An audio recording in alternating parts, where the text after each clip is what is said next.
Hi guys, JB and Minot here, and these are my pickups for the month of April 2021. Let's get started. First I got this from Red Entertainment Games from France, The Deer God. This already came out here on the PS4, I believe PSN network.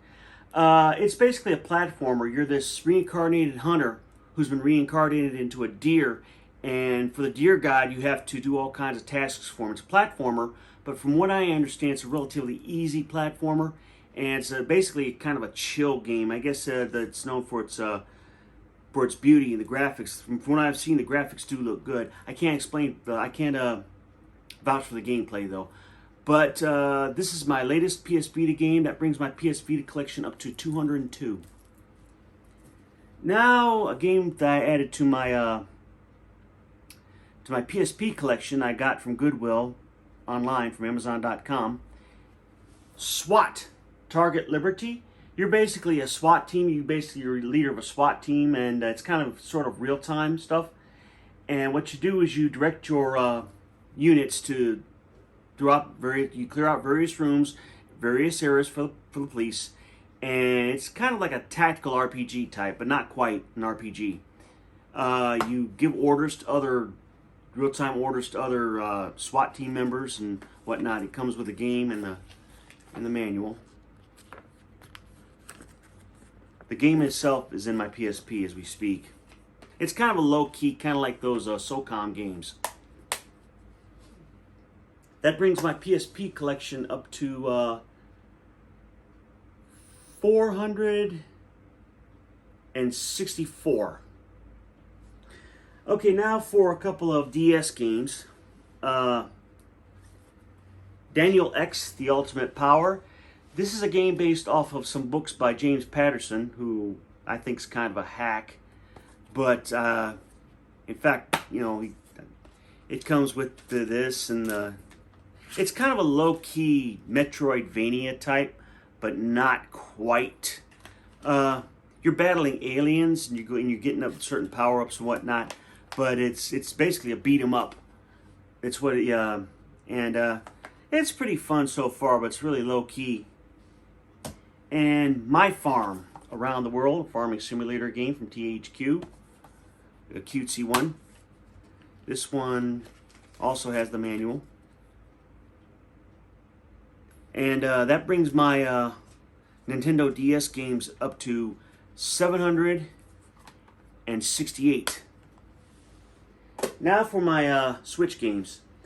This is the game I've been playing the most this month, but I got it last month. I forgot to tell you guys. It's called Hades. It's a rogue fighter beat 'em up. Basically what you're doing is you're the son of Hades and you're trying to escape from hell, from Tartarus.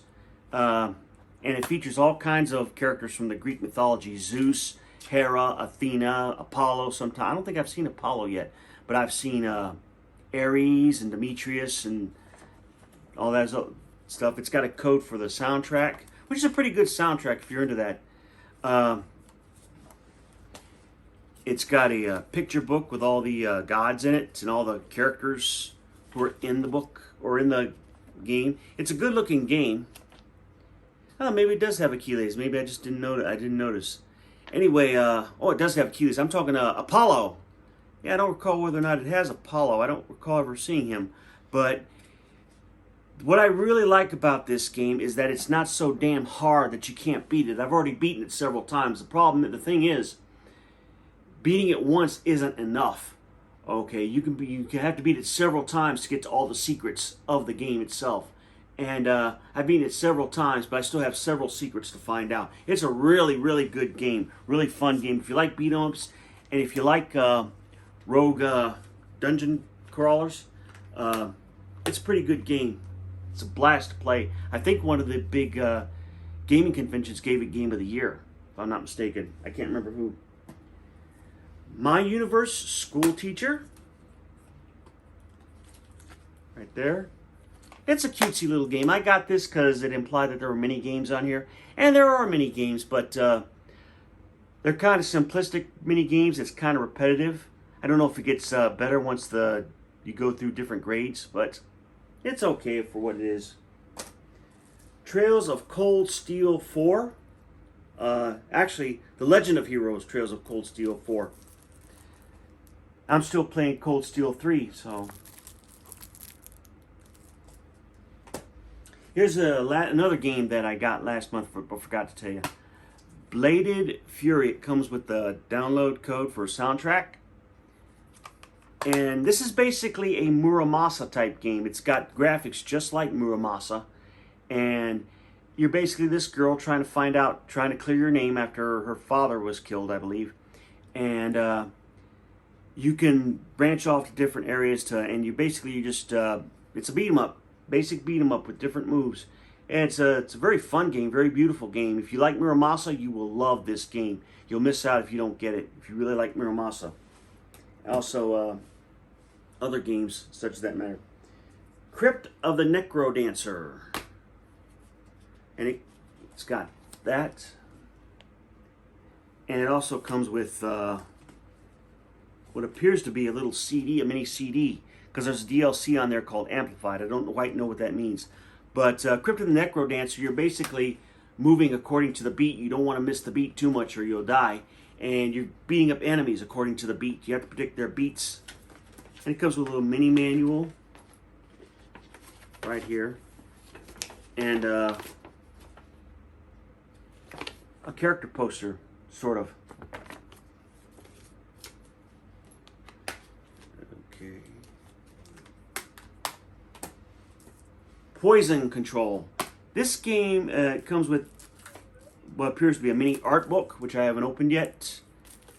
And it's kind of like, sort of like a 3D version of Kicks. You're basically going around to these areas, and you're cleaning up this miasma that's on the floor. And in the meantime, you're trying to avoid enemies and killing enemies when you can. But you have it's from NIS. It's a very beautiful looking game, great graphics, kind of like the same graphics of Neptunia games. And you're basically going around cleaning up these floors while at the same time trying not to kill enemy or trying not to get killed by enemies. And you're finding little secrets in there. And you have to get so much of it cleaned up before you can get to the next level. Monster Jam, Steel Titans. I got this, I think, for 20 bucks at Walmart, I think. This was based off a PS4 game or a console game or an independent game, what have you, called Brothers. Basically, it's a cooperative game. You play as both brothers. One brother uses the one stick, the other brother uses the side stick. And you're basically, you got this beautiful looking art book. And you got these two brothers who are trying to find a cure for their dad who's sick. So they go through different adventures. They say it's very short. Haven't gotten through it all the way yet. But you move them at the same time. One brother can do some things. Another brother can do other things. But it's gotten a lot of accolades. And I had it on the PS4. And I got it from Super Rare Games for relatively cheap. And it came with, of course, what Super Rare always does, with a customized sticker. And some trading cards. What I'll do with these, I never have any idea.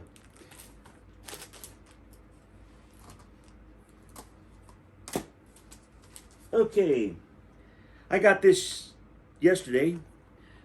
New Pokemon Snap. This is basically kind of a photographer's version of a rail shooter. You go through these areas and they move you at this, and they move you at a certain pace, and what you have to do is you have to try and find. You got this camera, and you're aiming at all these Pokemon, trying to get the best picture. You can get pictures. They rank from 1 star to 4 stars. There are also requests that are asked of you to take certain pictures at certain times of night, and the way they got it set up, you can go through the same area several times and get something new and change your score. And it's pretty neat. It's a beautiful, beautiful game. And it's pretty fun, pretty addictive. It kind of reminds me of Pilot Wings when you're just flying around trying to find all the stuff that's hidden. And it's a pretty chill game. You can pick it up and play, and it's very chilled. And it's a fun game to play. I enjoy it. Now, the only reason I got it yesterday, though, because it was $59.99 normally, is I had a trade-in for 43 bucks, so I only paid 20 bucks for it. or else I would have waited. This is a nifty little game. I forget, I bought it from Best Buy. You have to get it online, called Little Alligator, or Later Alligator. You're this well-dressed guy who comes into town. I don't know if you're an alligator or not, because they never show you his face. But you hook up with this one alligator who feels he's in danger. And when there's an event about to happen, he wants to find out about it. So he hires you to go around and try and find all his family members to figure out what's going on. Well, you collect the badges of family members. Also, sometimes you have to play mini games. There are about 30-something, supposedly about 33 mini games in here. Some of them are easy, some of them are tough, and some of them are medium. But there's a lot of them that are real easy. But it's a very charming game. It's all mostly kind of almost black and white, but not quite. But it's got a jazzy score, and it's really, really charming.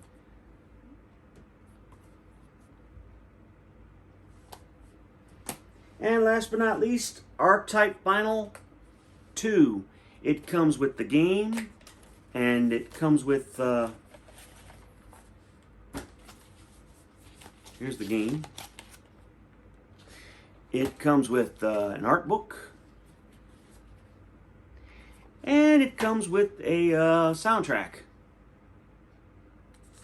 And it's a beautiful looking game, kind of slow paced. I kind of suck at shooters like that.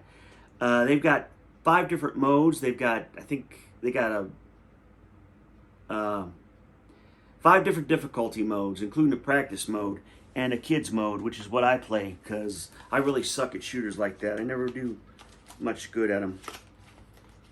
But yeah, it's kind of a slow-paced shooter. It's not a quick-paced shooter. It's a side-scrolling shooter, by the way. You move from side to side. And you have this, you can pick up power-ups and whatnot and everything else that goes with it. Okay, guys, those are my pickups for the month of April 2021. That brings my Switch collection up to 578 games. I got 478 DS games. I got 768 DS games, 568 Switch games. Anyhow, I hope you enjoyed this video. And if you like it, go ahead and do me a favor and subscribe. Give me a thumbs up. Let me know how you think. And I hope to hear from you soon. In the meantime, have a good weekend, and God bless. Bye-bye.